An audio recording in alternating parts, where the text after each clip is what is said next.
வணக்கம். இது வைகரை விருந்து. நம்ம இன்றைக்கி இந்த வீடியோவில் பச்சை பயிறு தோப்பம் எப்படி செய்கிறது அப்படின்னு பார்க்கலாங்க. வாங்க வீடியோக்கு போகலாம். இந்த பச்சை பயிறு தோப்பம் மாட்டுப்பொங்கல் அன்றைக்கி எங்கள் ஊரில் வந்து பெரியவங்களுக்கு படைப்பாங்க. அதுக்கு செய்கிறது வழக்கம். நான் இப்போ இந்த டம்ளரில் ஒரு டம்ளர் பச்சை பயிறு எடுத்துருக்கேன். எடுத்து ஒரு வானலில் கொட்டிக்கிட்டு நல்லா வறுத்துக்கலாங்க.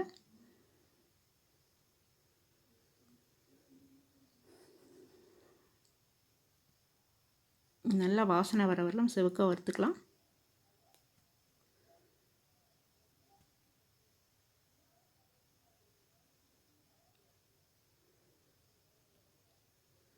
இப்போ இது வறுத்தாச்சுங்க. இதை வேறு பாத்திரத்துக்கு ட்ரான்ஸ்ஃபர் பண்ணிக்கலாம்.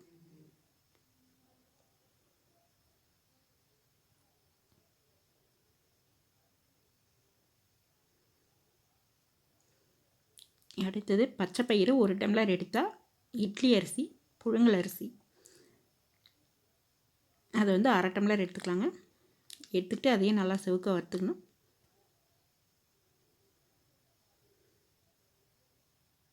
இது நல்லா செவக்க வறுத்தா பொரிஞ்சு வருங்க. அந்த மாதிரி வறுத்து எடுத்துக்கலாம்.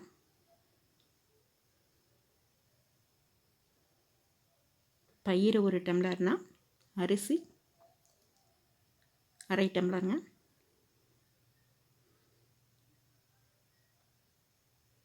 இந்த மாதிரி வறுத்து எடுத்துக்கிட்டு ரெண்டையும் ஒட்டுக்காய் எடுத்து கொட்டிக்கலாங்க.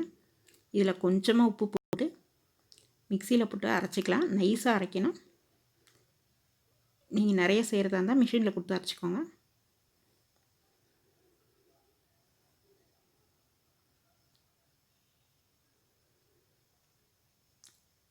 தோப்பத்துக்கு மேலே இருக்க தோலுக்காக வந்து இந்த பச்சரிசி அரை டம்ளர்னால் உளுத்தம்பருப்பு அரை டம்ளர் போட்டு ஒரு மணி நேரம் ஊற வச்சு நல்லா நைஸாக மையாக அரைச்சிக்கலாங்க.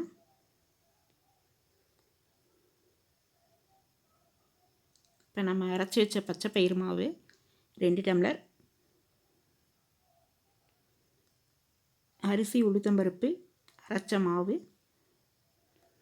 வெல்லம் 2 கப்,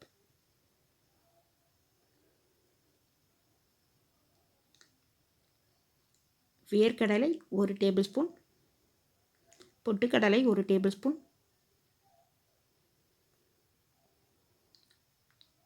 ஏலக்காய் சுக்கு 2ங்க,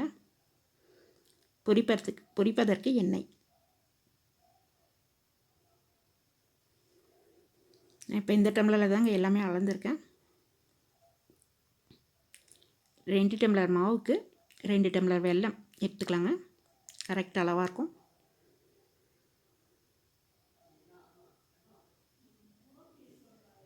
அந்த அரிசி மாவு அரைச்சது வந்து அரிசி 3/4 டம்ளர், உளுத்தம்பருப்பு 3/4 டம்ளர் போட்டு 1 மணி நேரம் ஒட்டுக்காவே ஊற வச்சு அரைச்சாங்க. இப்போ நம்ம ஒரு பாத்திரத்தில் நம்ம எடுத்து வச்சுருக்கிற வெல்லத்தை போட்டுக்கலாங்க. 2 டம்ளர் வெல்லம், 1/4 டம்ளர் இல்லைனா 1.5 டம்ளர் தண்ணி வச்சுக்கலாங்க.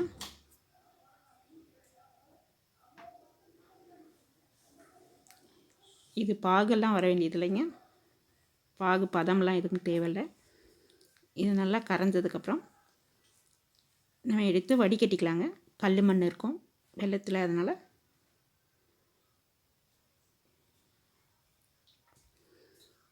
இப்போ இதை கரைஞ்சதுக்கப்புறம் வெல்லம் கரைஞ்சதுக்கப்புறம் நல்லா கொதிக்க விட்டுக்கலாங்க.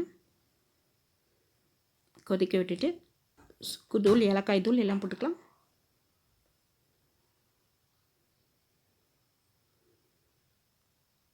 போட்டு இதை இறக்கி வச்சுக்கலாங்க.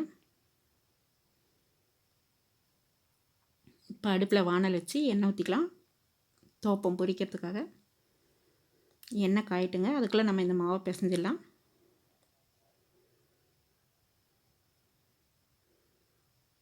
அந்த மாவை கொட்டிக்கிட்டு இதிலேயே வந்து பொட்டுக்கடலை வேர்க்கடலை 2 போட்டு மிக்ஸ் பண்ணி விட்டுக்கலாம். அதுக்கப்புறம் நம்ம செஞ்சு வச்சுருக்கிற வெள்ளை பாகு ஊற்றிக்கலாங்க.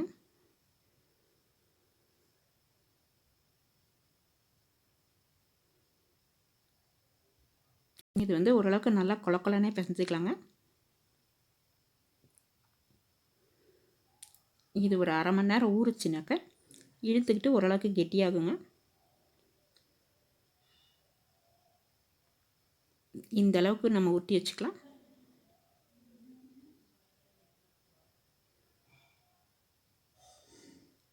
இப்போ வந்து இதை உருட்டி வச்சுக்கலாங்க.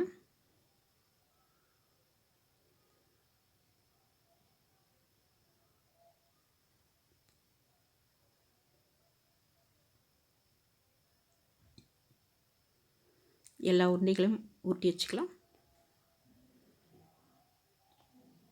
மாவு ஓரளவுக்கு குழக்கலான்னு பிசைஞ்சால் தான் வந்து இந்த நல்லா வெந்துட்டு சாஃப்டாக இருக்குங்க உள்ள, இல்லைன்னா கொஞ்சம் ஹார்டாக இருக்க மாதிரி இருக்கும்.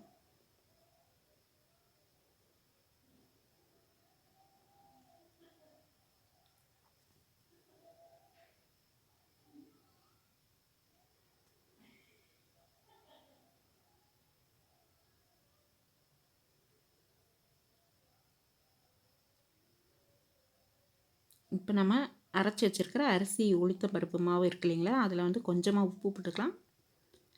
அப்புறம் ஒரு சிட்டிகை சோடா மாவு போட்டுக்கலாங்க.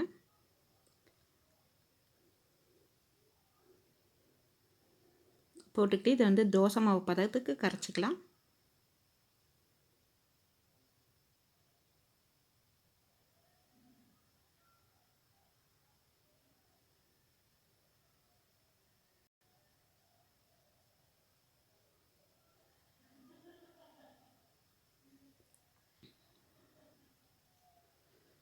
இப்போ நம்ம ஊற்றி வச்சுருக்க உருண்டைகளை வந்து எடுத்து இந்த மாவில் போட்டு டிப் பண்ணி எண்ணெயில் போட்டுக்கலாங்க. எண்ணெய் நல்லா காயட்டுங்க. அதுக்கப்புறம் மீடியம் ஃப்ளேமில் வச்சுக்கலாம். இது நிதானமாக வேகணும், அப்போ தான் உள்ளே நல்லா வேகும். உள்ளே நல்லா வேகலைன்னா 2 நாள் கூட தாங்காதுங்க, கெட்டு போயிடும். உள்ளே நல்லா வேக வச்சு வெளியில் வந்து பொன்னிறமாகணும். கொஞ்சம் மீடியம் ஃப்ளேம்லேயே வச்சு 2-3 முறை திருப்பி போட்டு நல்லா வேக வைக்கலாங்க.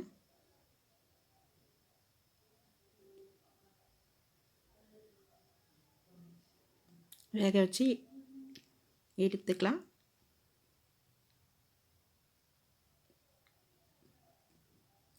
சுவையான பாரம்பரியமான பச்சை பயிறு தோப்பம் ரெடி ஆயிடுச்சுங்க. நீங்களும் இதை வீட்டில் செஞ்சு பாருங்கள்.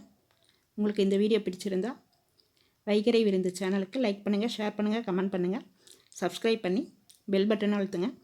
அப்போ தான் நாங்கள் போடுற வீடியோஸோட நோட்டிஃபிகேஷன் உங்களுக்கு உடனுக்குடன் கிடைக்கும். நன்றி, வணக்கம்.